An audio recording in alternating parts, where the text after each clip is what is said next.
G'day, Year 11. Welcome back to another video. Today we're looking at Lesson 7.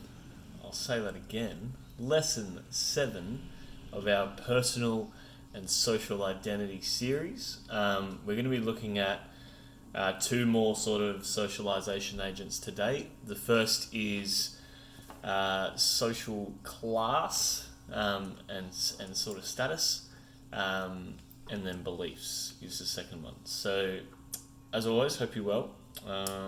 Make sure you're staying safe, doing all the COVID-19 positives things that you got to do, and we'll get stuck into it. So make sure you got your book, pens, highlighters, concept cards, syllabus, the works. Once you've done that, we'll get started. So today, again, page 31 of the syllabus, similar as the last two lessons.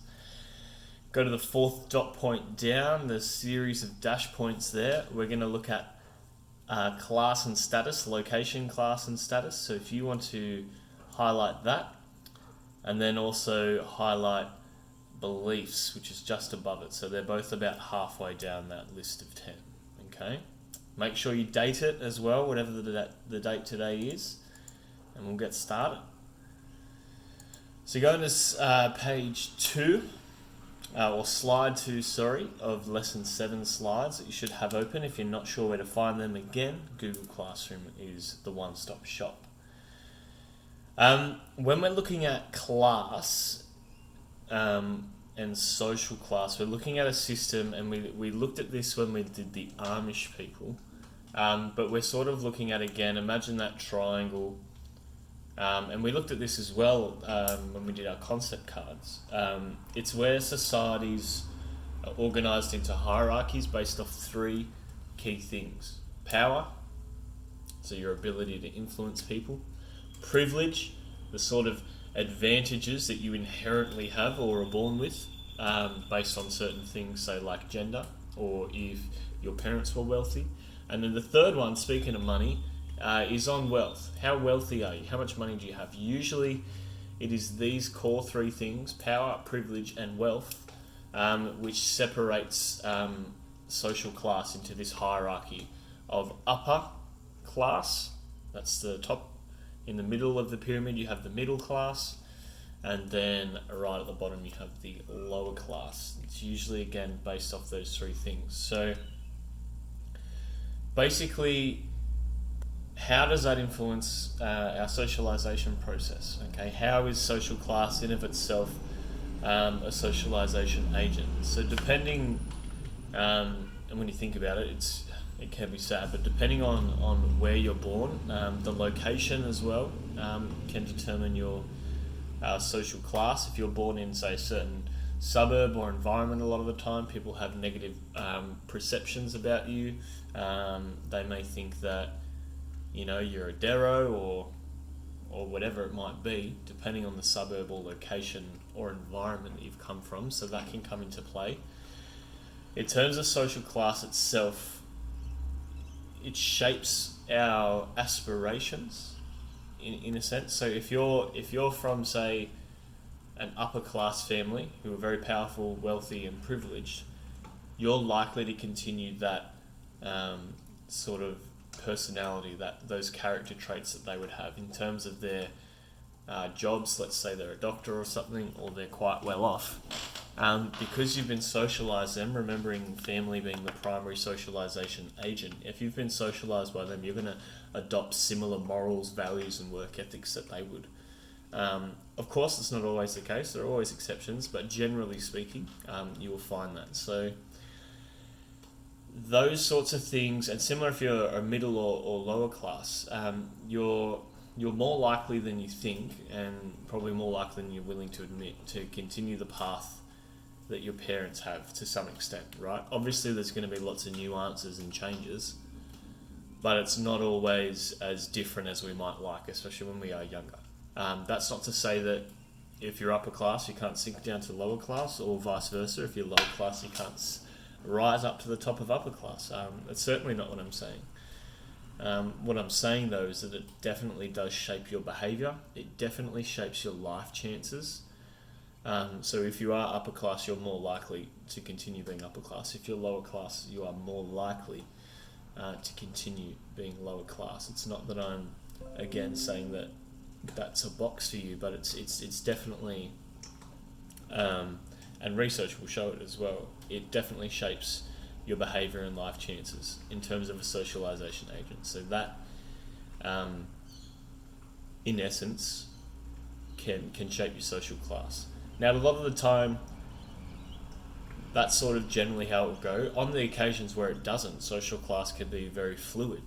It can move quite rapidly and quickly. So, for example, if you're looking at, say you're in the lower class, for example, through education and hard work, you can seriously rise up to middle or higher if you've got the drive to do that. But again, that depends on your power, your privilege, and your wealth as to where you start in that hierarchy to move up or down.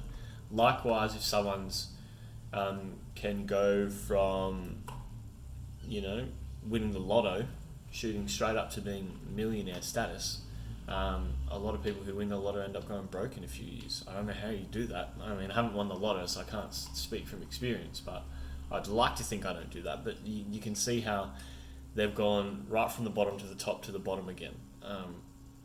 So as a socialization agent, it's really impactful on your behaviors, because if you're from a higher social class, you're going to have more access to opportunities because you have the wealth and the power to get them, whereas from a lower class or a middle class, you might not have those same opportunities. Those opportunities could be things like education or sport or technology, assistance buying a house, buying a car from your parents. All those sorts of things can put you at a higher social class than other people.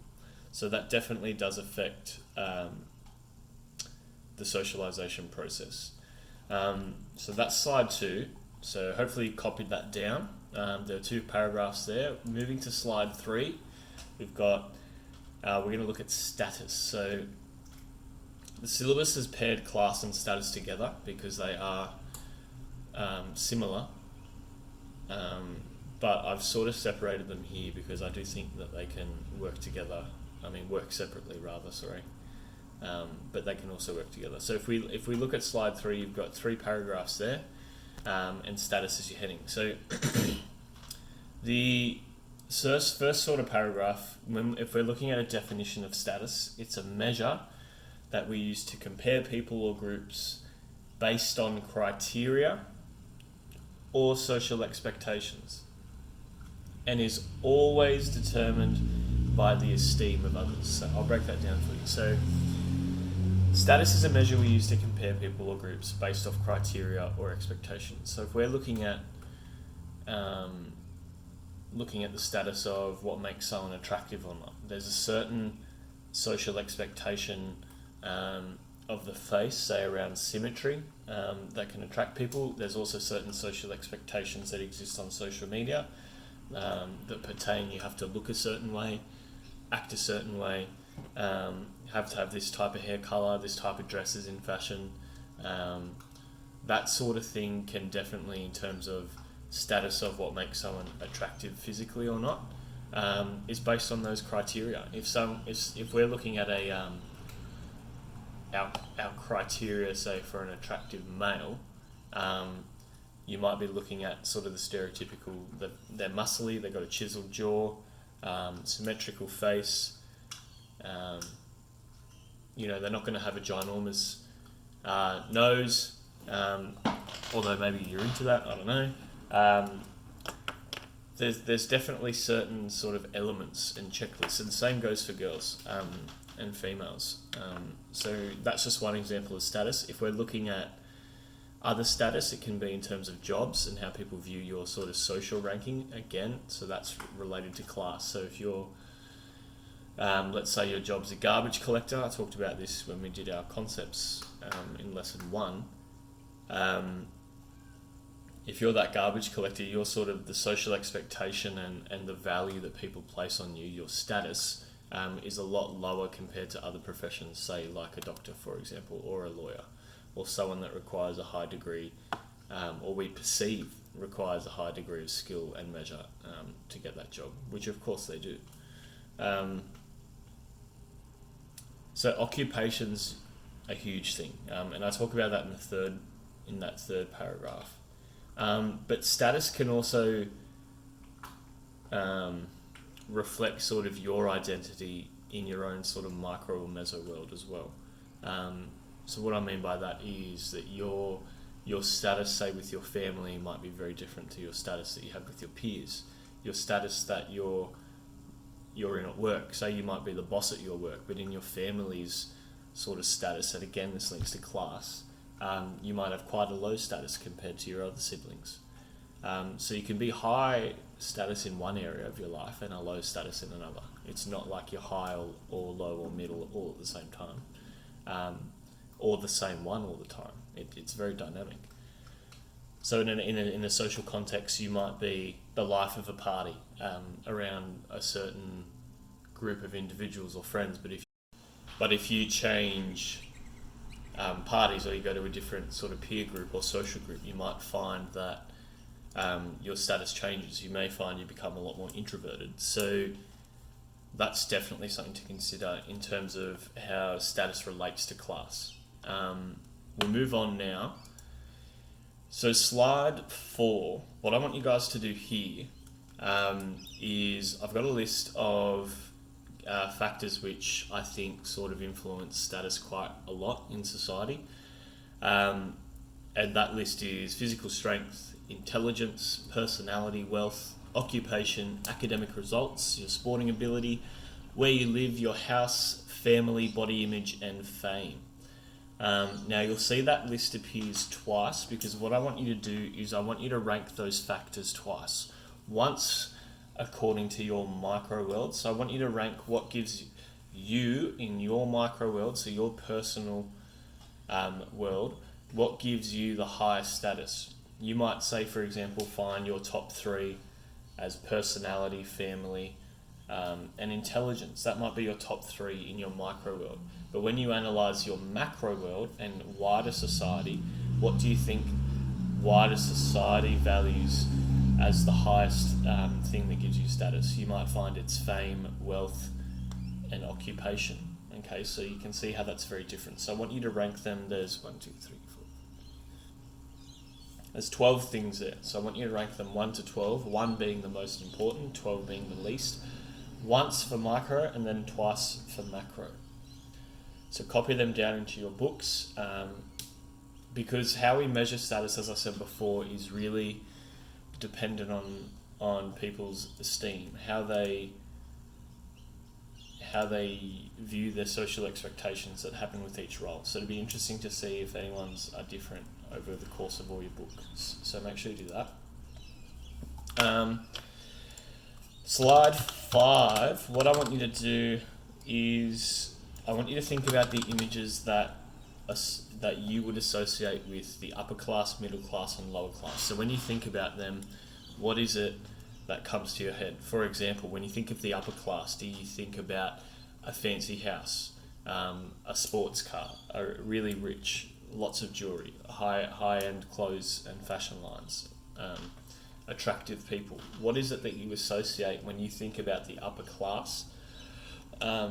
What images do you associate? I want you to just briefly list. It doesn't have to be big, might even just be a sentence. For the upper class, and then I want you to do the same for the middle class and the lower class. Similar to like I just said, it'll be interesting to see what you picture, because people's status, again, is based off their esteem. It's based off the value that we give it. It's a social construct, inevitably. So that's class and status. We'll move on to beliefs now. This is slide 6. So whether you're, in terms of beliefs and how that influences our personal and social identity, it does a lot. It does a lot in your social identity. So how you present yourself to the world is based off what you believe in. But it's really a lot about your personal identity and sort of the core values and beliefs that drive who you are as a person. A lot of that is based off your beliefs, whether they're religious beliefs or whether they're non-religious beliefs. They still have a profound impact on how you behave in society. And when we're looking at the socialization process, how you interact with society, it's extremely profound. It has a huge effect. If we look at, I'll break it down now. So you've got, if we're viewing beliefs, it's easiest to view it if we break it down into religious and then non-religious and how they sort of play out. So we'll start with religion. So if you believe in a religion, most people in the world, I think, I can't remember the last stat, but huge amounts of people have religions. There's so many different ones. They have a huge effect on society because it defines our behaviour. A lot of religions are sort of like manuals or guidebooks on how to live correctly. How do I supposed to live my life? What's the purpose of my life? Those are driven by beliefs, right? So whether you're religious or not, the capacity that religion has had to shape the world is massive, and that it's witnessed everywhere across the world, across time, no matter which religion it is, whether it's say Christianity or Islam or Hinduism, Buddhism, Taoism, spiritual law from indigenous peoples. It's massive. So if we do look at, for example, Aboriginal culture in Australia, the dream time and the dreaming stories of that culture is the foundation. It's the roots of how they behave. It's at the forefront of their identity. How they view themselves, how they view their whole world is shaped and moulded by their beliefs in the dream time. Similar to Hinduism or Christianity or Islam, all those societies and the cultures and the people within that society that believe in those religions, it hugely influences what they do. If you look at Western countries, for example, a lot of our laws are based off the old sort of laws and commandments of Christianity.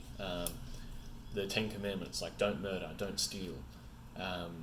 All those sorts of things form the foundation for law and our beliefs that sort of behaviour isn't appropriate. If you look at Eastern culture, so we're looking at predominantly Asian countries, their sort of social roles and ideas around harmony and males and females, specifically in Taoism, is shaped by that concept of yin and yang. I'll try and draw it for you. It could be bad.